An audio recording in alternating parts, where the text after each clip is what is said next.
Welcome. In this video we're talking terminal versus our GUI.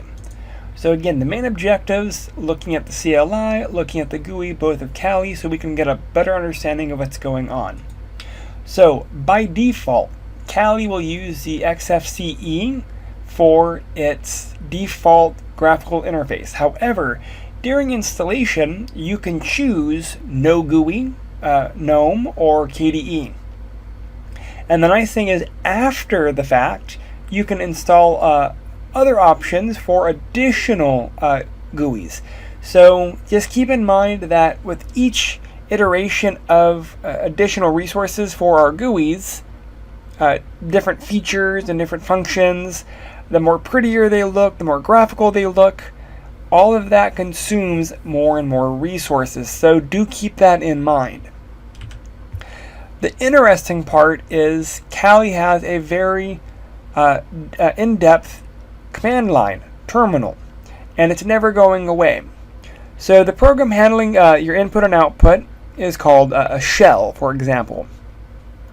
It's often referred to as a command line or an interpreter, but it's essentially a shell. The default shell in Kali used to be bash. So earlier versions of Kali, bash was there. What's interesting is, when we're looking at how our bash's function is there, we could always look at the very end. If it was a $sign or a pound character, this would indicate that the shell is waiting for your input. It also will indicate whether the bash recognizes you as a normal user, $sign, or a super user, pound.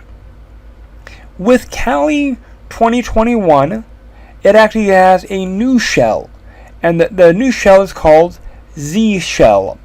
While the Z shell is a Unix shell that can be used as an interactive login shell as well as a command interpreter for shell scripting, it's more. So again, the Z shell is the Kali's new default shell by default for both the desktop and cloud-based, while bash remains the default shell for other versions like ARM or containers or things like NetHunter, at least for now. Z shell is essentially an extended bash shell, though it does have some of the improvements over bash and K shell and TC shell and so forth.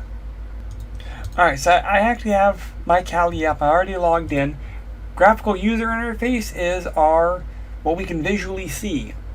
Our terminal, this is going to be our shell. So this is Z shell. I do want to point out that Kali does have a walkthrough on switching desktop environments, DE's desktop environments. This is the process on how to do it. However, there are some issues when you're doing this, so I'm not going to be covering this for more of a basic video.